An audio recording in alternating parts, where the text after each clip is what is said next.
Recently, I came across a man of God who said, "Stop telling people that marriage is difficult. Carry your own cross."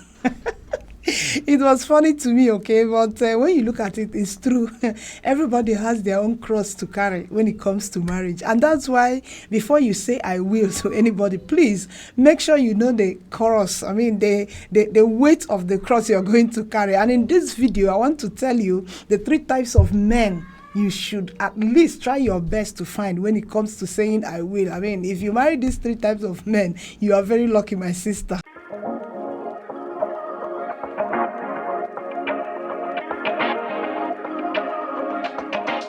Welcome back to Glodikani Marriage School, okay? A place where we help the unmarried to choose right and keep the married from running until they must, okay? If you've not subscribed to this channel, please do so now. You are going to learn so many things. I mean, we are going to talk about so many marriage issues and how to make it work. Of course, marriage is a beautiful institution, okay?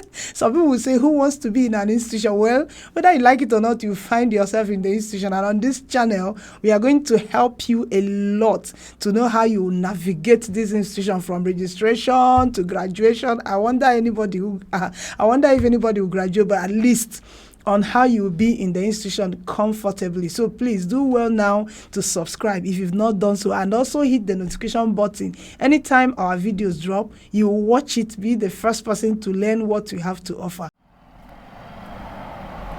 To marriage, okay, money must be involved. In fact, plenty of money, and a hard-working man will make sure that money is there. Believe me, it's not so easy to stay married if there is no money. Some people will tell you that love is not exciting enough if there is no money. And that's why once you get married, there must be provisions on how the family will be catered for financially. And that's why you need a hardworking man. It doesn't matter whether you are a hardworking woman. You cannot do it alone. It gets, at a point, it gets so tiring as a woman. You are not made to be the hustler. You are not made to leave the house by 6 a.m., come back by maybe 10 p.m. in the night because you are hustling for your family. Your husband must be the person who is hustling for the family. And if you are also working on something, maybe you are working, you are doing business or anything, you are supposed to support him, not him being the woman in the house while you now will take up the role. So please make sure you are looking for someone who is a hard worker, okay? Someone who is focused on making money. That's what hard working means in my own book. A man who wants to make money to take care of the needs of his family. You don't want to have so many issues in marriage because there is no money to feed, because there is no money to buy pampers, because there is no money to pay children's school fees, because there is no money to take care of, all those little necessities of life that makes life livable. So please make sure before you say "I will" to anybody, he must have something doing, and not just maybe something he's doing casually or anything. No, he must be someone who is focused on making money. I know you may be wondering why I'm saying you must marry a hard-working man, okay? But the first reason you must look for a hard-working man is that you don't want to bear the suffering alone. Like I said, marriage needs money, and plenty of money, especially when children start coming. You don't want to be the jockey of the house. I've seen a lot of women who are carrying the load of the family, but my dear sister, it's not an easy thing. In fact, I don't wish it on any woman. No matter how hardworking you are, no matter how industrious, some women are naturally hustlers, okay, yes.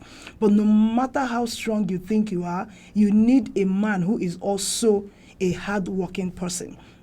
Okay, because when they say, even the Bible said, 1 can chase 1,000, 2 can chase 10,000, not 2,000, 10,000. So if you don't have that support from him, you are going to suffer a lot. Another reason to marry a hardworking man is to reduce the bitterness and issues in marriage. Please, when your bare necessities are not met, when you cannot feed your children well, when you cannot even clothe them well, when you cannot take care of those little things that shouldn't be a bother, but they've become one because there is no money, my dear, the marriage becomes hell for you. And that's why you need someone who is willing and ready and available to be very supportive financially. And that you need to marry, if you can find him, is a kind-hearted man. When it comes to kindness, whether a man or a woman, if you're opportune to meet a kind person, my dear, you are very, very lucky.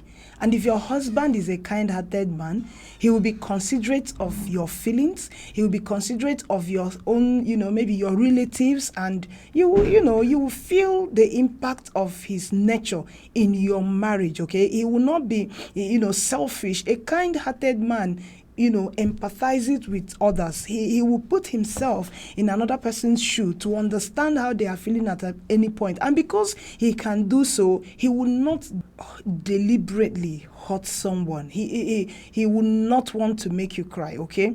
He's generous. He treats people around him very well. And if you are his wife, you are very lucky, because the way he treats others is also the same way he will treat you, okay? You will know when you are tired. He will understand when you are sick. He will be very, very worried when you are down. He is willing to assist you in everything. I'm not saying a man should maybe turn to a homebody because maybe he is kind. No. But when you have a kind man around you, you are blessed, my sister. So please, make sure you look for a kind-hearted man. This man won't have something and hide it from you as his wife or anything. No. He is willing to share. He's willing to make sacrifices. He's willing, and he's always, preparing on how to put a smile on your face. Now tell me, if you're married to a kind-hearted man, would you have too much complaint? The third man on my list is, in fact, my favorite man, okay? Because this man, has all the above characteristics. And why is that? Because he is a God-fearing man. A God-fearing man knows that kindness is ultimate. A God-fearing man knows that you mustn't be idle. I mean, the Bible said it. It said, yet a little sleep, a little slumber, a little folding of your hands to sleep. That's how poverty will come. Now, a God-fearing man understands this. He also knows that the Bible said a man who cannot provide for his family is worse than an infidel. So, a God-fearing man is hardworking. A God-fearing man is also kind-hearted, okay? A God-fearing man is humble. Now, let me tell you something. When we talk about God-fearing, I'm not saying he's a Christian. He is a Christian. That's first step. He is born again, okay? That's second step. Now he fears the Lord. If you marry a man who fears the Lord, you are blessed.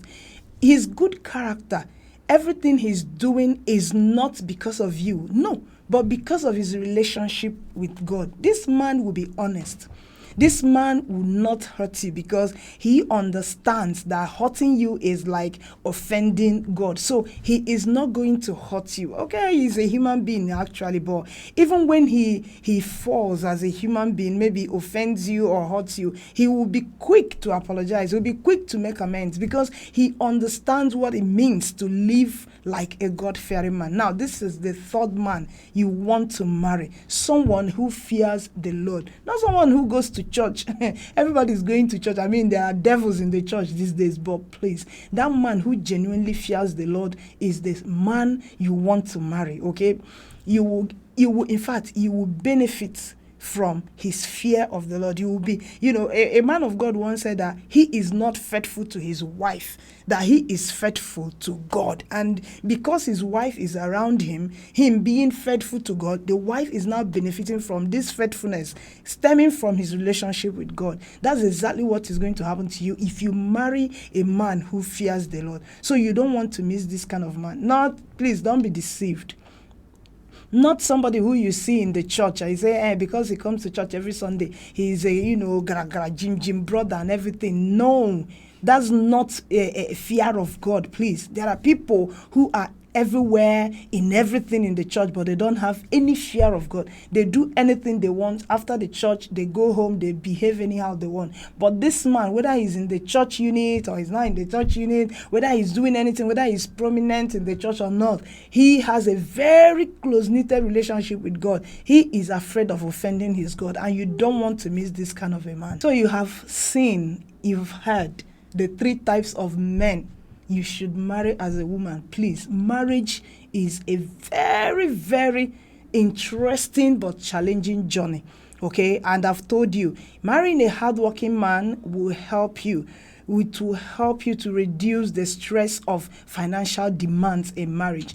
Marrying a kind-hearted man will help you also, because he will always feel what you feel. He will also empathize. He will always empathize with you. He will always go out of his way to avoid hurting you. He will not want to see you cry. And believe me, you need that in marriage. Then the third man is this God-fearing man who is honest, patient, who wants to please the Lord in his, actions, speech, and maybe a relationship with others, including you. Of course, he will be faithful to God, and you will be benefiting from this faithfulness. So you don't want to miss these 3 types of men. Please, if you are not married now, you are very lucky, because you have the opportunity to, shine your eyes and look very deep to find these men I'm recommending in this video, okay? And I'll be seeing you in the next video. Remember, please try as much as possible to subscribe and share these videos to your friends. You may not need it even if you're married now, okay? You may think this particular one is not for you because you're married, but please, there must be someone around you who needs to hear this. Please share the video to them, subscribe, hit the notification button, and I'll be seeing you in the next video, where we talk about the 3 types of women you should marry as a man.